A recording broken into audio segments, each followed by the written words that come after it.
शाम के 7 बज रहे हैं। न्यूज 24 पर आप देख रहे हैं सबसे बड़ा सवाल। आपके साथ में हूं मानक गुप्ता। मोदी सरकार ने देश में धर्म के आधार पर जनगणना के आंकड़े जारी कर दिए हैं। यानी 2011 में हुई गिनती के हिसाब से यह बता दिया कि भारत में कितने हिंदू हैं, कितने मुसलमान हैं, कितने सिख, ईसाई और बाकी धर्मों के लोग हैं।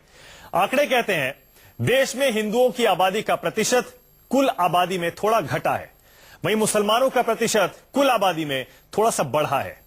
अब देश में हिंदुओं की आबादी कुल 96 करोड़ 63 लाख है, जो कुल आबादी का 79.8% है। मुसलमानों की संख्या 17 करोड़ 22 लाख है। कुल मुसलमान है 17 करोड़ 22 लाख, जो कुल आबादी का 14.2% है।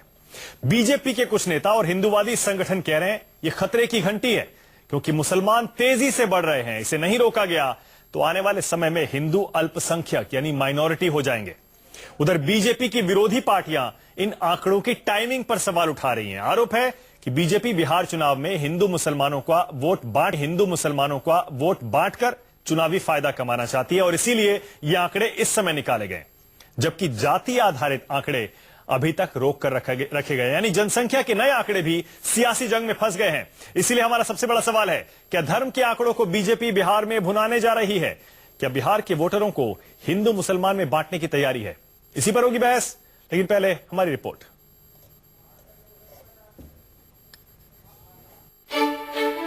इधर मोदी सरकार ने धर्म के आधार पर जनगणना रिपोर्ट जारी की। सवाल उठने लगे कि बिहार चुनाव से पहले हिंदू मुसलमान के आंकड़े क्या जानबूझकर जारी किए गए? इस नई जनगणना में बताया गया है कि 2011 तक पिछली बार की तुलना में हिंदुओं की वृद्धि दर 0.7% कम हुई है, जबकि मुसलमानों की 0.8% बढ़ी है। सरकारी आंकड़ों के मुताबिक साल 2001 से 2011 के बीच बीते 10 साल की है ये रिपोर्ट। रजिस्ट्रार जनरल और सेंसस कमिश्नर के आंकड़ों के मुताबिक मुसलमानों की आबादी 24.6% की दर से बढ़ रही है, जबकि राष्ट्रीय औसत 17.7% है। इन आंकड़ों के बाद बीजेपी के भगवा ब्रिगेड को चिंता सताने लगी है। वो कहने लगे हैं अगर हिंदुओं की आबादी ऐसे ही कम होगी और मुसलमानों की बढ़ेगी तो समाज खतरे में पड़ जाएगा। इसीलिए मुसलमानों की आबादी को सरकार को रोकना चाहिए। और चुनाव के ठीक पहले जनगणना के आंकड़ों को बीजेपी मुद्दा बना रही है, लेकिन मुख्यमंत्री नीतीश कुमार को इससे कोई फर्क नहीं पड़ता। धर्मगुरुओं की बात के अलग मायने हो सकते हैं, लेकिन मुसलमानों की बढ़ती आबादी मुस्लिम वोटों पर सियासत करने वालों के लिए किसी संजीवनी से कम नहीं। उधर मुसलमानों के बढ़ते आंकड़े पर जिस तरह से बीजेपी हाय तौबा मचा रही है, उससे सवाल खड़ा हो गया है, क्या धर्म के आंकड़ों को बीजेपी बिहार में भुनाने जा रही है? और जिस तरह मुस्लिम राजनीति करने वाले ओवैसी बिहार में कदम रख रहे हैं, उससे ये भी सवाल उठ रहा है, क्या बिहार के वोटरों को हिंदू मुसलमान में बांटने की तैयारी है? Bureau report, news 24। सबसे बड़ा सवाल में आज मेरे साथ हैं बीजेपी से सुधांशु त्रिवेदी, कांग्रेस से रागिनी नायक, जेडीयू से राजीव रंजन, ओवैसी साहब की पार्टी एमआईएम से वारिस पठान और संघ के विचारक राकेश सिन्हा। आप सभी का स्वागत है। सुधांशु जी थोड़ी देर में आ रहे हैं, लेकिन चलिए रागिनी आप ही से शुरू करते हैं। रागिनी, इस टाइमिंग पर क्यों सवाल उठा रहे हैं आप लोग? बहुत दिनों से पता है, तो बहुत टाइम से 2014 में ये आंकड़े आ गए थे सारे। अब अगर इस समय ये धर्म के आंकड़े जारी हो गए तो इसकी टाइमिंग पर इतना बवाल क्यों मच रहा है? ये आंकड़े कभी ना कभी तो आने ही थे सामने।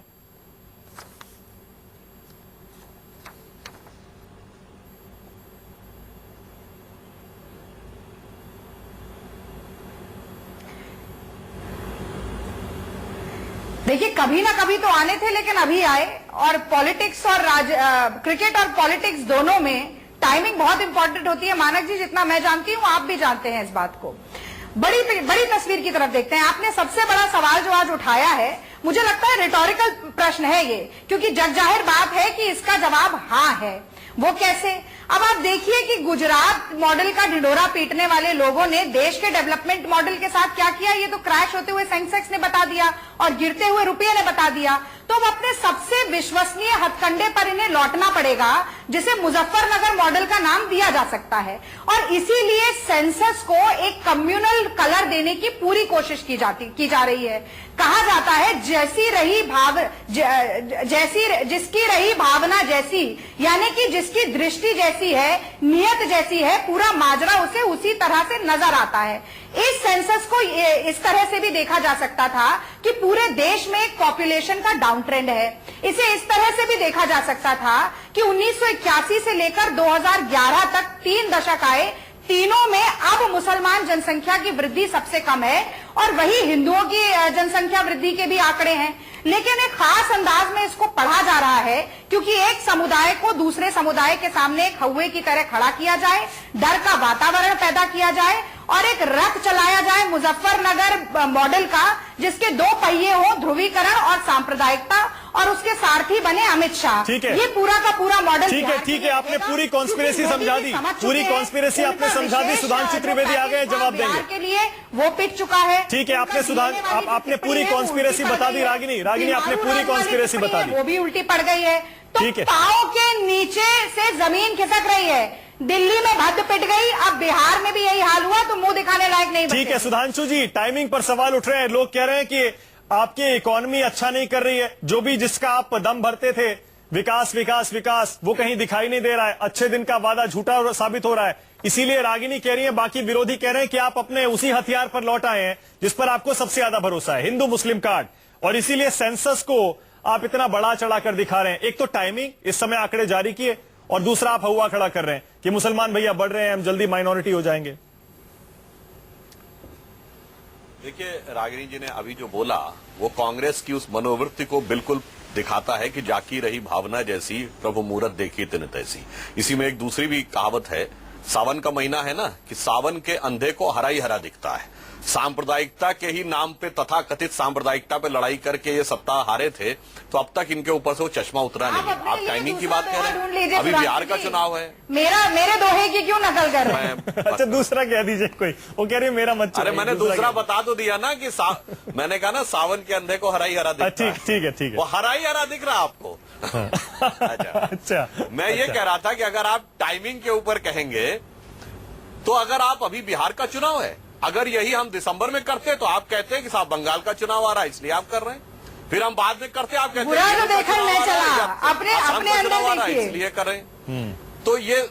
तो ये समस्या क्या है कि कांग्रेस के ने पिछले 60-70 वर्षों से जिस प्रकार की सांप्रदायिक राजनीति की, मैं इसमें एक तत्व डाल के देखना चाहूंगा। ये ठीक है, मुस्लिम जनसंख्या बढ़ी है, एक साइकोलॉजिकल बैरियर हुआ है कि आजादी के समय हिंदू जनसंख्या 90 के ऊपर थी, 90% के ऊपर, अब इस बार 80% के नीचे आई है। मगर मुस्लिम जनसंख्या बढ़ी तो है, मगर उसके साथ सच्चर कमेटी की रिकमेंडेशन और अंगना सुधांशु जी कितनी गरीब, एक सेकंड सुधांशु जी, 0.7% बढ़ी है, 0.8% बढ़ी है मुसलमानों की, और हिंदुओं की 0.7% घटी है। तो बहुत मामूली है। अगर इसी तरह इसी ट्रेंड को मान लेना सुधांशु जी, इसी ट्रेंड को अगर मान लें तो 270 साल लगेंगे इन दोनों की आबादी को बराबर होने में, यानी 2285 में जाके बराबर होंगे। इस ट्रेंड को आप एक खतरनाक सिग्नल मान रहे हैं, खतरे की घंटी मान रहे हैं, हवा खड़ा कर रहे हैं आप। कुछ भी नहीं है, मामूली सा फिगर है। तो देखिए यहां कोई हवा खड़ा करने की बात नहीं है। यह हवा तो उन लोगों के लिए है जिन्होंने लगातार मुस्लिम सांप्रदायिकता के नाम की राजनीति की है। यह हवा तो उनके लिए है जिन्होंने कहा था कि मुस्लिम्स का पहला राइट है नेशनल रिसोर्सेज पे, जिन्होंने कहा था मुस्लिम हेड काउंट कराइए सेना में। वो हवा नहीं खड़ा कर रहे, तो क्या कर रहे हैं? सांसद योगी आदित्यनाथ कह रहे हैं बहुत खतरा पैदा हो गया है, मुसलमान बढ़ रहे हैं, हिंदू घट रहे हैं, बहुत जल्दी अब माइनॉरिटी हो जाएंगे, कुछ करना पड़ेगा, इनकी जनसंख्या रोकनी पड़ेगी। तो मैं वो उस लिहाज से कह रहा हूं, अभी तो 270 साल बाद इस लिहाज से अगर यही ट्रेंड चला तो इसमें हवा सही बात है। देखिए, जनसंख्या नियंत्रण एक एब्स्ट्रैक्ट विषय है, उसको धर्म से जोड़ने का जो प्रयास है, जो पूर्ववर्ती सरकारों में हुआ, यह उचित नहीं था। इस पे देश के सभी संप्रदायों को, मतांतर रखने वालों को एक ऑब्जेक्टिव नीति बनानी चाहिए, देश के विकास को ध्यान में रखकर। इसको सांप्रदायिक नजरिए से देखना उचित नहीं है। दुर्भाग्यवश पूर्ववर्ती सरकारों में इस प्रकार की चीज होती रही है। इतना ही क्यों, अरे भाई, अगर गरीब को लोन देना है बैंक का तो उसको सांप्रदायिक नजरिए से देखा गया है, और अगर आतंकवाद हुआ है तो उसको सांप्रदायिक नजरिए से देखा गया है। अब देखिए, सर्वोच्च न्यायालय आप सुधांशु जी, आप हिंदू मुस्लिम में फंस जाते हैं। आप ना योगी आदित्यनाथ जैसे नेताओं का समर्थन कर सकते हैं और ना उनका विरोध कर सकते हैं। पूरी बात करने दीजिए मान्यवर, मुझे वाक्य पूरा करने दीजिए। उसके साथ मैं कह रहा हूं, जिनको सर्वोच्च न्यायालय के निर्णय में भी सांप्रदायिकता नजर आती है, उन्हें अगर जनसंख्या के आंकड़े में सांप्रदायिकता नजर आ रही है तो कौन सी आश्चर्य की बात है। उनका तो संपूर्ण और समग्र दृष्टि दोष है। अच्छा ठीक है, राजीव रंजन, जेडीयू के राजीव रंजन हमारे साथ हैं। बिहार में आपकी सरकार है। राजीव रंजन, नीतीश कुमार कह रहे हैं कि बहुत रूटीन सी एक्सरसाइज है, अगर ये आंकड़े जारी भी हुए हैं, ऐसा लगता है कि एक बहुत बड़ा मास्टर स्ट्रोक है ये, आप फंस गए, आप इसका विरोध भी नहीं कर सकते और इसकी टाइमिंग तक पर आप सवाल नहीं उठा सकते, आप फंस गए इसमें। इसीलिए नीतीश कुमार ने इसको ऐसे ही कह दिया कि ये तो बस रूटीन एक्सरसाइज है।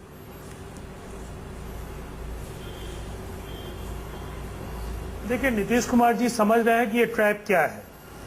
ये जाल बिछाने की कोशिश है एनडीए की सरकार की ओर से, और ये सच है कि देश की अर्थव्यवस्था में जो एक बड़ा बदलाव दिख रहा है, जिस तरह से इनकी नीतियां विफल साबित हुई हैं, बाजारवादी शक्तियों के सामने जिस तरह से इन्होंने आत्मसमर्पण किया और सेंसेक्स निफ्टी के जरिए अर्थव्यवस्था के लिए अपनी पीठ थपथपाने का ये काम करते रहे थे, लेकिन जो ये अभूतपूर्व गिरावट हुई उससे कहीं ना कहीं इनके होश फाख्ता हो गए हैं और अब लोगों का ध्यान बांटने और बिहार के साथ साथ जो देश के अन्य राज्यों में जो इनकी स्थिति में लगातार गिरावट है, उससे लोगों का ध्यान मोड़ने के लिए एक जो जाना पहचाना इनका जो नुस्खा है, ये फिर उस राह पर है। तो आप उसको रिजेक्ट क्यों नहीं करते? रिपोर्ट जारी आप उसकी निंदा क्यों नहीं करते? साथ ही साथ इनके आप उसकी निंदा क्यों नहीं करते? क्यों नहीं सवाल उठाते? समर्थन में इसके पक्ष में अपने अपने तरीके से विश्लेषण भी आने लगे, इनके सहयोगी संगठनों की ओर से भी कई तरह के विश्लेषण आने लगे। तो ये बिल्कुल स्पष्ट है कि चाहते हैं कि ये इशू चुनाव में, बिहार के चुनाव में प्रमुखता के साथ उभरे, इसलिए कि प्रधानमंत्री उसी तरह जैसे आप चाहते हैं कि जाति का कार्ड चले, इसीलिए आप जाति के आंकड़े मांग रहे हैं। जेडीयू के राजीव जी, मैं कह रहा हूं आप धर्म के आंकड़ों पर सवाल उठा रहे हैं, लेकिन जाति के आंकड़े आप भी लगातार मांग रहे हैं। आप चाहते हैं कि जाति के आंकड़े आए, उस पर हम राजनीति करें। मानक जी, हम तो सवाल धर्म के आंकड़ों पर इसलिए नहीं उठा रहे हैं कि ये एक रूटीन प्रक्रिया है। टाइमिंग को लेकर के अगर कांग्रेस ने सवाल उठाए हैं तो निश्चित तौर पर टाइमिंग को लेकर के पूरे देश में समझदार लोगों को यह लग रहा है कि ये खिचड़ी कुछ न कुछ पकाने की कोशिश है, लेकिन ये बिहार की मिट्टी को जानते नहीं है, यहाँ दाल नहीं गलने वाली। अच्छा, ठीक है, निश्चित तौर पर इनको काफी मुश्किलों का सामना बिहार की धरती पर करना पड़ेगा। ठीक है। और गुजरात को लेकर के जो एक मिथक है, वो गुजरात ने तोड़ दिया है। विकास को लेकर के इनके जो दावे थे, सबसे समृद्ध तबके ने सड़कों पर उतर करके ये कह दिया है। अब तक हम कहते थे कि औरतें एनेमी। ठीक है राजीव जी, आप कह रहे हैं कि अगर बीजेपी ये कार्ड चलने की कोशिश कर रही है, नहीं चलेगा। ठीक है, आपका पॉइंट क्लियर है सर, संपन्न तबके पॉइंट क्लियर है।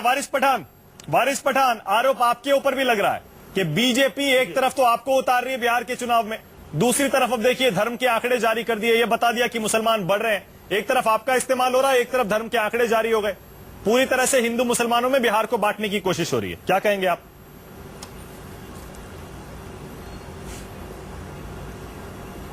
ये सबसे पहले तो मैं ये कहूंगा कि आपने जो ये आरोप लगाया है कि बीजेपी हमको बिहार में उतार रही है, एमआईएम को, ये सरासर गलत बात है। मेरा आरोप नहीं है, विरोधियों का आरोप है। बीजेपी कौन होती है हमको उतारने वाली?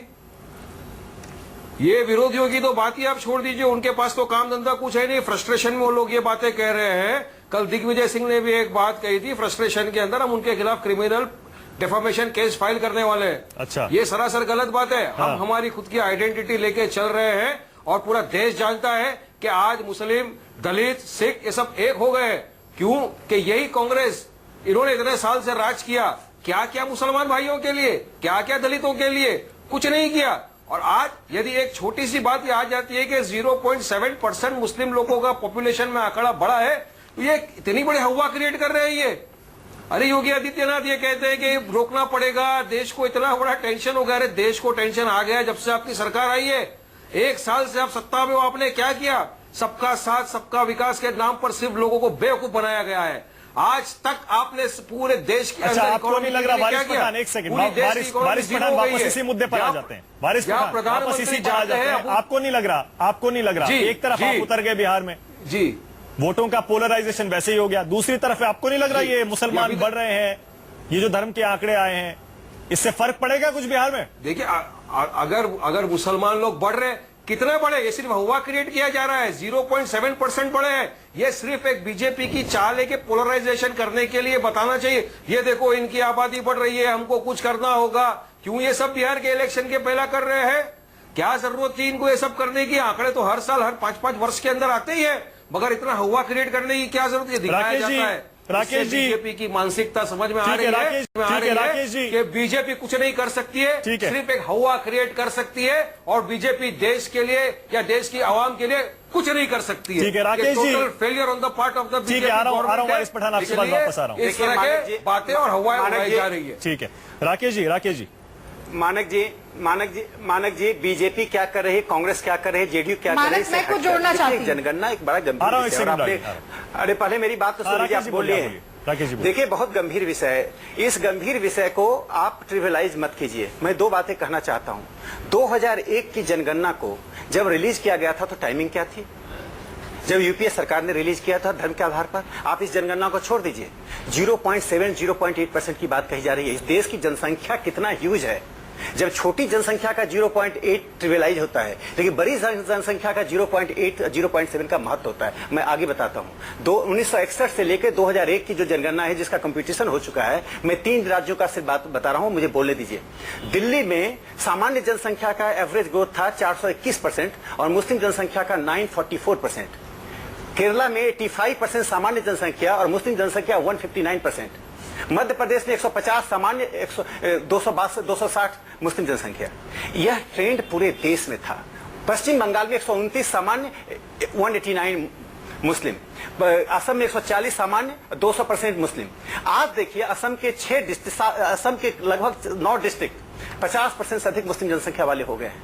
तो मेरा मानना है कि जनसंख्या का जो इम्पैक्ट है सोशियोलॉजिकल इम्पैक्ट है। डाटा न्यूट्रल होता है, लेकिन डाटा का इम्पैक्ट न्यूट्रल नहीं होता, वैल्यू ओरिएंटेड होता है।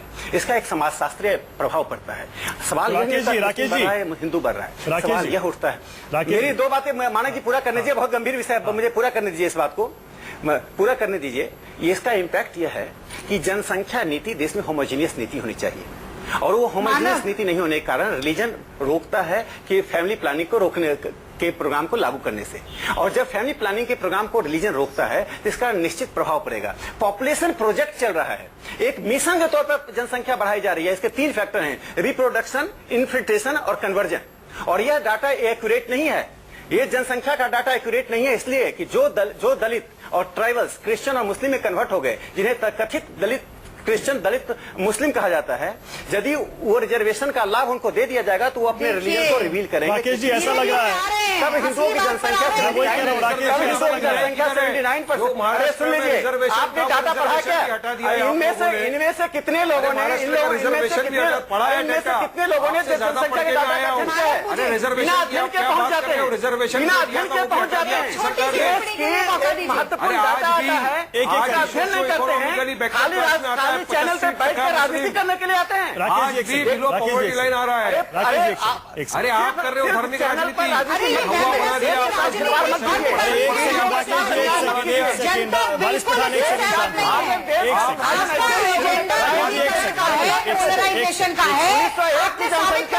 सब एक साथ बोलेंगे, प्लीज, व्यूअर का टाइम वेस्ट होता है। राकेश जी प्लीज, राकेश जी प्लीज, राकेश जी 47 का परिणाम दिखाई पड़ा। राकेश जी एक सेकंड, रागिनी आपके पास आ रहा हूं मैं।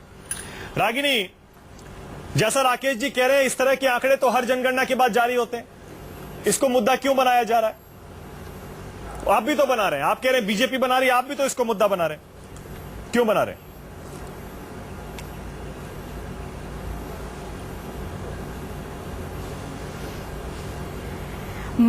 मानक भाई, आपने जो सवाल पूछा उस सवाल का जवाब तो राकेश जी की टिप्पणी में मिल गया है। अब मैं उदाहरण देती हूं।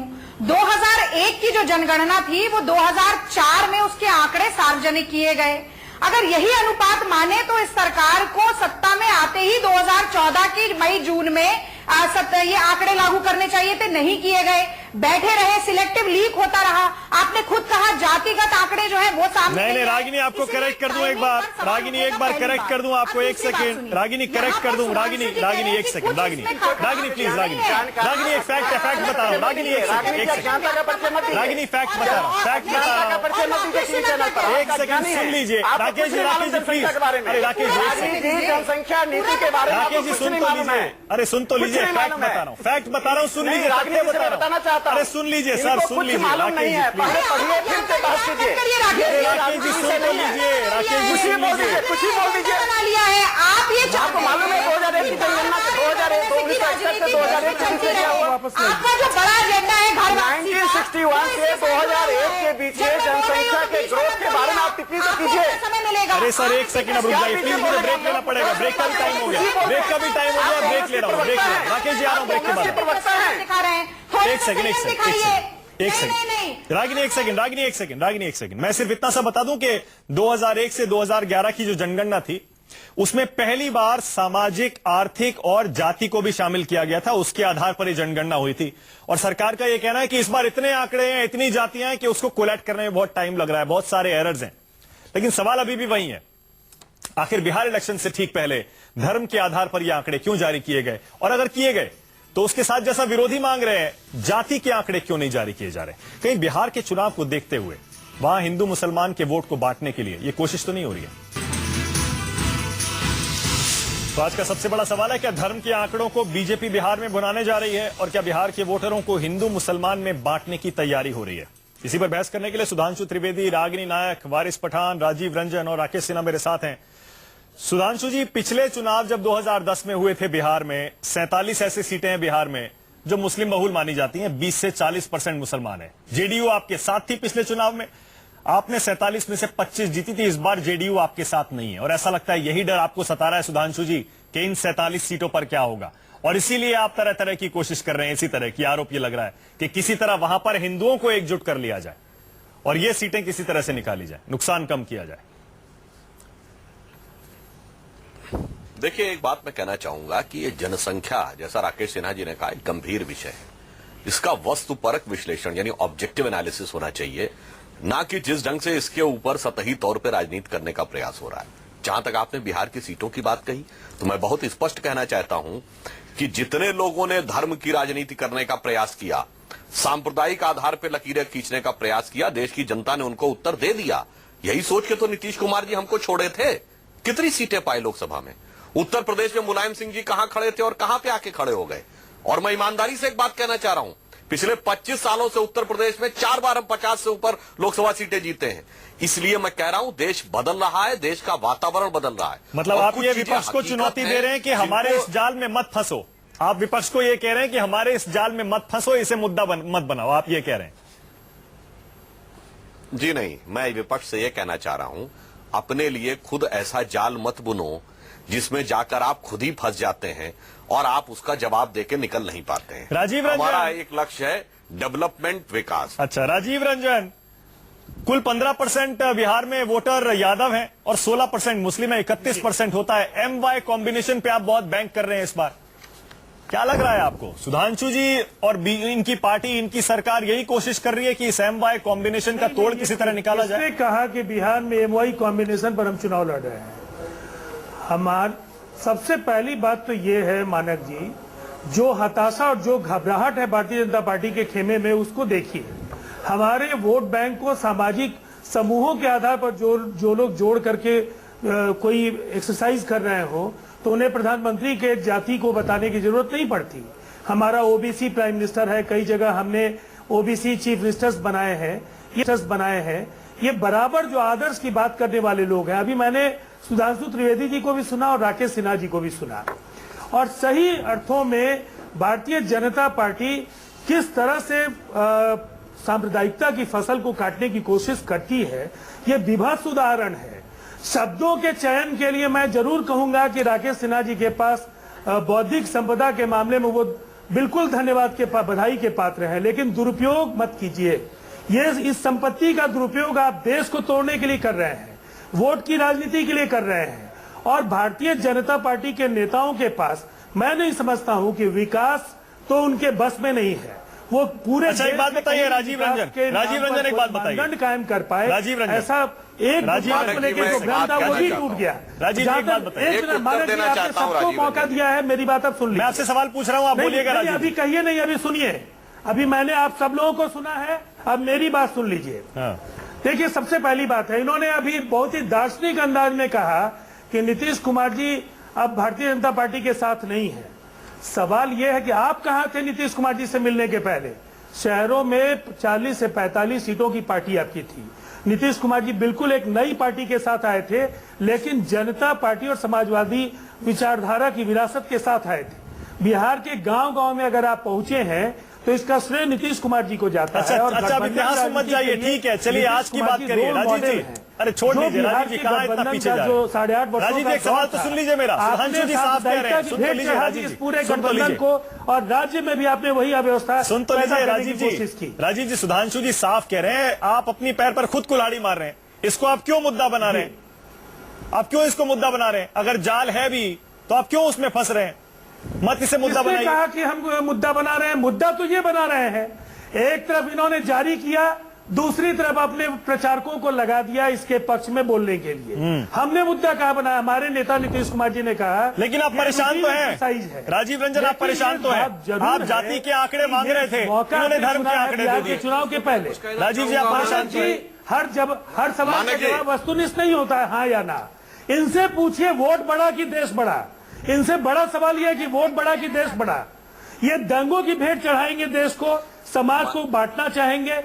2013 आपने भी बिल्कुल दार्शनिक अंदाज में बात कर दी राजीव जी, बिल्कुल दार्शनिक बात कह दी, वोट बढ़ा या देश बढ़ा। ज्यादा सीटें मिल गई, ये उसी फॉर्मूला को आजमाना चाहते हैं। अच्छा सुधांशु जी कुछ कह रहे हैं, फिर रागिनी आपके पास आ रहा हूं। सुधांशु जी जल्दी से एक बात देखिए, केवल राजीव रंजन जी की बात का संक्षिप्त में 2 वाक्य में उत्तर दूंगा। ये कहते हैं कि भाई ये तो भी वर्गों की राजनीति नहीं करते। अरे दूरदर्शन के आर्काइव निकाल के देखिए, नवंबर 1990 में लालू यादव जी बोल रहे हैं, अरे क्या बात करता है, सिर्फ जात बिरादरी का देश है। ये लालू यादव जी ने बोला, don't cast your vote, vote your caste. और अब आप आके यहां दार्शनिक भाषण दे रहे हैं। दूसरी बात आपने नीतीश कुमार जी के बारे में कहा, बिल्कुल सच है। 1995 की बिहार विधानसभा में भाजपा के 42 विधायक थे, समता पार्टी के 6, और लालू प्रसाद यादव जी के पूरे 15 साल में नेता प्रतिपक्ष भाजपा का था, नीतीश कुमार जी का नहीं था। इसलिए आप इस फैक्ट को भी करेक्ट कर लीजिए, तब आप जनता के सामने अपने तथ्य रखें। चलिए अच्छा जा रहे हैं या आगे आ रहे हैं, आप कहाँ हैं? अच्छा एक सेकंड राजीव जी, एक सेकंड रागिनी कुछ कह रही है, एक सेकंड प्रधानमंत्री जी की जात बताइए। राजीव जी 2014 में चुनाव के समय में आपने अति पिछड़ा नेता बताया। राजीव जी एक सेकंड, मुझे पता है कांग्रेस आपकी जूनियर पार्टनर है बिहार में, लेकिन रागिनी जी को थोड़ा टाइम दीजिए प्लीज बोलने के लिए। रागिनी जी बहुत अच्छे पॉइंट्स कह रही है। एक सेकंड वारिस पठान, एक सेकंड में आ रहा हूँ, वारिस भाई आ रहा हूँ, लालू प्रसाद यादव आ रहा हूँ, वारिस पठान आ रहा हूँ, एक सेकंड मुझे बताइए, दोनों फेल, एक सेकंड में आ रहा हूँ, एक सेकंड। प्रसाद यादव भी फेल हुए हैं, नीतीश कुमार जी भी फेल हुए हैं। आज ये बीजेपी को जो फायदा पहुंचा रहे हैं, ये आपकी फेलियर का फायदा हो रहा है बीजेपी को। अगर नीतीश कुमार या लालू प्रसाद यादव ने बिहार के लिए कुछ अच्छा किया होता तो आज बीजेपी इस तरह के हथकंडे नहीं बचाती। ये बीजेपी का एक गेम प्लान है कि किसी भी तरह से वोट को पोलराइज करे। अगर आपकी पार्टी ने बराबर किया होता, जेडीयू ने, लालू प्रसाद यादव जी ने, तो आज ये बीजेपी की इतनी ताकत नहीं थी कि वहां आते। मैं आप लोग को जिम्मेदार ठहराता हूं इस बात के लिए। और मैं कहता चलूं मानक जी, यहाँ पे ये पूरी बीजेपी की एक पोलराइजेशन ऑफ द वोट करने की एक पूरी चाल है। उनको लगता है आप भी तो वही कर रहे हैं, उनके साथ नहीं है। वारिस पठान आप भी तो वही कर रहे हैं, बिहार में जाके पोलराइज ही तो कर रहे हैं आप भी। हो गया, अरे आप भी 25 सीटों पे अपने 25 सीटों पे आप लड़ रहे हैं ना वारिस पठान। पठान जी आपकी वारिस पठान 25 सीटें लड़ रहे हैं, और सबसे बिहार में 25 सीटें लड़ रहे हैं ना। सच्चर कमेटी के अनुसंधान को लेकर के आप लोग बातें करते हैं। राजेंद्र सच्चर ने बिहार में नीतीश कुमार जी के कार्यकाल में अल्पसंख्यक तबके के लिए कल्याणकारी योजनाओं की तारीफ की है। राजीव जी प्लीज एक सेकंड, देखिए 2-3 लोग बोलेंगे, किसी को समझ नहीं आ रहा। एक सेकंड राजीव जी एक सेकंड, और जो हमने किया है राजीव जी एक सेकंड, राजीव जी आप जाकर पूछेंगे तो आपको जवाब मिलेगा। देखिए आप सुन रहे हैं राजीव जी एक सेकंड, वारिस पठान एक सेकंड शांत हो जाइए, वारिस पठान शांत हो जाइए। रागिनी नायक, ऐसा लग रहा है धर्म के आंकड़ों ने देखिए बिहार में जो महागठबंधन है उसमें बेचैनी तो पैदा कर दी, बेचैनी साफ दिख रही है।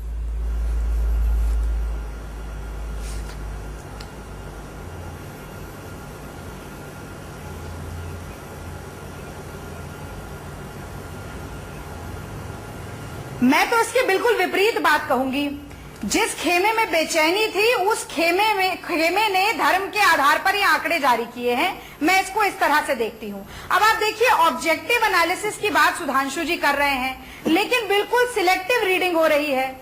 सिख जो माइनॉरिटी, एक और माइनॉरिटी कम्युनिटी है, उसमें 144% की जनसंख्या वृद्धि हो रही है, लेकिन किसी ने इसके ऊपर कोई बातचीत करना जरूरी नहीं समझा। लेकिन जो आपने खुद कहा, बहुत ही मिनिस्क्यूल इंक्रीज हुआ है मुसलमानों की जनसंख्या में, उस पर पूरा का पूरा डिबेट इनका उस पर आधारित है।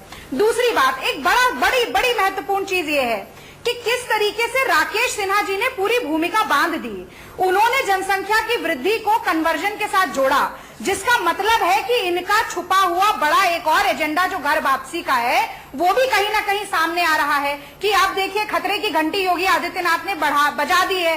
इनका जो 4 से 8 बच्चे पैदा करने वाला साधु साध्वियों का बयान था उसे भी जनता ने पीट दिया। तो कहीं ना कहीं अब घर वापसी के मुद्दे को फिर से एक बड़ी रूपरेखा देने की पूरी कवायद है।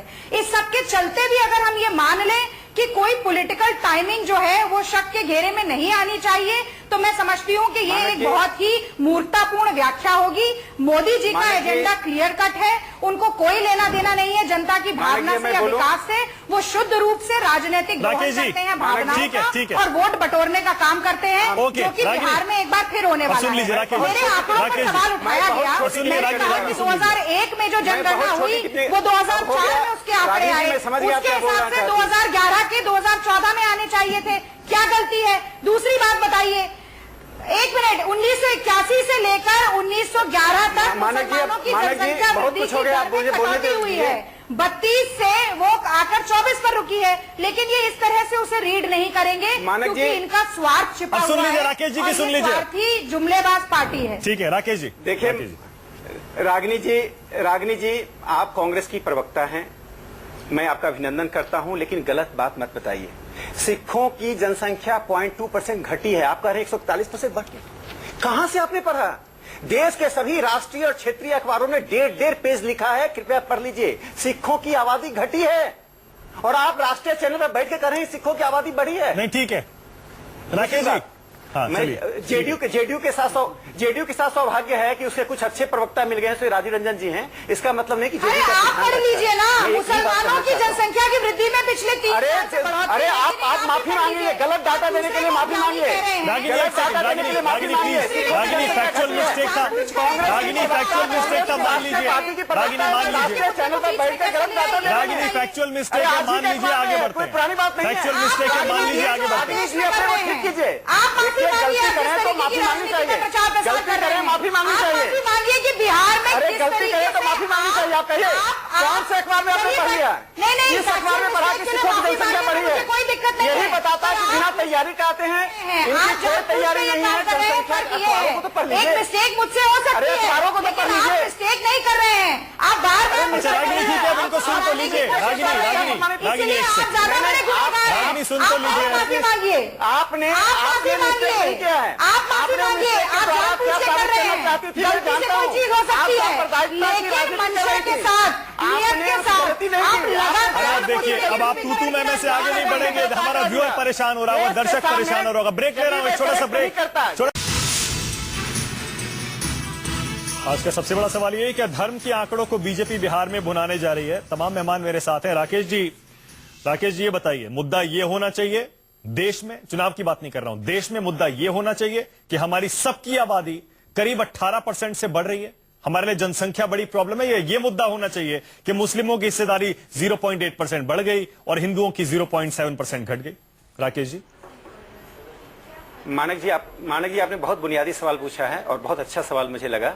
देखिए अमेरिका की एक संस्था है पीयू, उसने एक सर्वे किया है, बहुत प्रेस्टिजियस संस्था है जिस पर मुसलमानों का भी भरोसा है। उस संस्था ने कहा पूरे वर्ल्ड वाइड ट्रेंड है कि मुसलमानों की जनसंख्या आगे आने वाले डिकेड में पूरे विश्व में 73% बढ़ेगी, बाकी जनसंख्या 35% के रेट से बढ़ेगी। उसी ने कहा कि भारत में 2050 तक मुसलमान विश्व के सबसे अधिक आबादी मुसलमानों की भारत में होगी। सवाल मुसलमान हिंदू का नहीं है। मेरा यह मानना है कि जनसंख्या और इकोलॉजी, जो इसको हम एनवायरमेंट कहते हैं, ये 80% का क्या फंडा है, जरा समझाएंगे राकेश जी? जनसंख्या, ये क्यों कहा जाता है कि हिंदुओं को कम से कम 80% होना चाहिए, साइकोलॉजिकल बैरियर है, ये क्यों कहा जाता है बार बार? देखिए ये साइकोलॉजिकल मार्क इसलिए कहा जाता है कि आप देखिए 1951 में हिंदुओं की जनसंख्या 84% थी, वो घटकर कहां पहुंच गई है 79। क्या फर्क पड़ता है उससे फर्क क्या पड़ता है? डाटा आएगा तो इसका हाँ ये सवाल आपने पूछा, फर्क पड़ता है। पाकिस्तान से पूछिए, बांग्लादेश से पूछिए, क्या फर्क पड़ता है? भारत के हिस्से थे। पूरे विश्व में इंडोनेशिया एक सेकुलर कंट्री था, वह भी इस्लामाइजेशन का शिकार हो रहा है। मल्टीकल्चरल की बात करना आसान है, मल्टीकल्चरल को अडॉप्ट करना कठिन है। इस्लाम के जो कलेक्टिव मूड होता है वो मल्टीकल्चरल को रिजेक्ट करता है।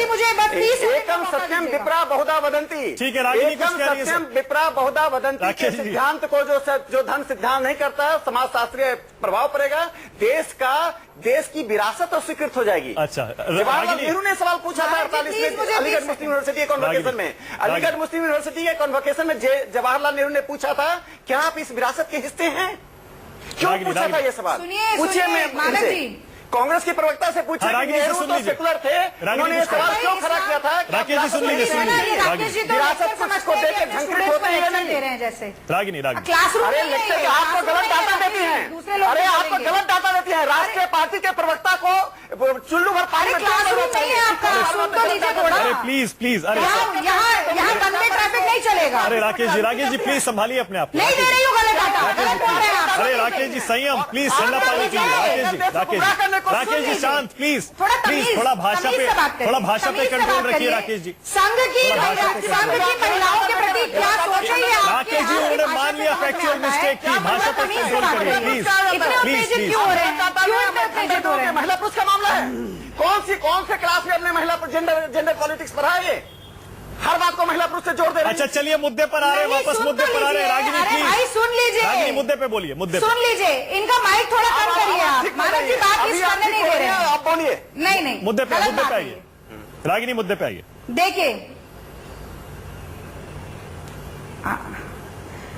देखिए इस्लाम का कलेक्टिव व्यू राकेश सिन्हा जी को नजर आता है। संघ का कलेक्टिव व्यू क्या है? संघ का कलेक्टिव व्यू भी तो हमें देखना पड़ेगा, जो कि हिंदू राष्ट्र की तरफ आगे बढ़ रहा है। संविधान को मानते हैं क्या ये लोग? क्या चाहते हैं कि देश एक सेक्युलर देश बना रहे, जहां पर सभी संप्रदाय के लोग सामंजस्य के साथ, सद्भाव के साथ रह पड़े? इनका क्या एजेंडा है? ये मेरे तथ्यों को गलत बता रहे हैं। जरा आप भी थोड़ा सा पढ़कर आइए। 1951 से लेकर 2011 की बात आप कर सकते हैं, मैं नहीं कर सकती। इस पूरे इन सारे दशकों में 198% का इजाफा हुआ है मुसलमानों की जनसंख्या में, और 144% का इजाफा हुआ है सिख पॉपुलेशन में। कोई मेरा फैक्ट गलत नहीं है। चलिए ठीक है, टाइम खत्म हो गया मेरे पास, बिल्कुल टाइम खत्म हो गया डिबेट का। फिर बातचीत करेंगे। रागिनी प्लीज रुक जाइए, मुझे क्लोजिंग करने दीजिए, मैं क्लोजिंग कर लेता हूँ। रागिनी आपका पॉइंट आ गया। रागिनी आपका पॉइंट आ गया। प्लीज एक सेकंड, प्लीज एक सेकंड। सुधांशु जी कुछ कहना चाह रहे हैं, ये मुद्दा बनेगा बिहार इलेक्शन में या नहीं बनेगा? अगर कम शब्दों में सुधांशु जी कह पाए, क्लोजिंग कमेंट। मुद्दा बनेगा नहीं बनेगा बिहार में? ये मैं सिर्फ 2 वाक्य में कहता हूं, विवाद बहुत हो लिया। सिर्फ 2014 के लोकसभा चुनाव के बारे में कांग्रेस की AK एंटोनी कमेटी की रिपोर्ट पढ़ लीजिए। उन्होंने खुद कहा था कि कांग्रेस अल्पसंख्यक नहीं, एक समुदाय विशेष की तरफ ज्यादा झुकी नजर आई। हार के कारणों में यह लिखा था। दूसरी बात, मैं मानक जी आपसे भी पूछता हूं और अपने राजनीतिक विरोधियों से भी, इस आंकड़े से हमें फायदा क्या है? जरा मुझे स्पष्ट बता दें, क्या फायदा है ये बता दें। ये जो एक काल्पनिक प्रश्न में से खड़ा करके फायदे की बात की जाती है, जो कहीं से भी युक्त। अच्छा अब मैं क्लोजिंग कर देता हूं। सुधांशु जी देखिए, बिल्कुल वही हुआ जो हमेशा होता है। आंकड़े जारी हो गए, आपके नेता उस पर राजनीति कर रहे हैं। सुधांशु जी बिल्कुल वही हुआ है, आंकड़े जारी हो गए, आपके नेता राजनीति कर रहे हैं। आप कह रहे हैं कि हम इसे मुद्दा बना रहे हैं। हम नहीं बना रहे, हम मुद्दा नहीं बना रहे, आपके नेता उसे मुद्दा बना रहे हैं। जो दबाव है, बहुत शुक्रिया आप सभी का। सर टाइम खत्म हो गया मेरे पास, बिल्कुल बहुत शुक्रिया सुधांशु त्रिवेदी, राजीव रंजन, रागिनी नायक, राकेश सिन्हा। लेकिन एक छोटा सा सवाल है जो मैं चाहता हूं कि आप भी उसके बारे में सोचें और खुद फैसला करें। बहस इस पर होनी चाहिए कि मुसलमान 0.8% बढ़ गए, हिंदू 0.7% घट गए, या इसी जनसंख्या के आंकड़ों के मुताबिक बहस इस पर होनी चाहिए। सोचना हमें इस पर चाहिए कि देश के 18 करोड़ परिवार आज भी ऐसे हैं जिनमें से 75%, 18 करोड़ में से 75% आज भी महीने में सिर्फ 5,000 रुपए कमाते हैं, सिर्फ 5,000।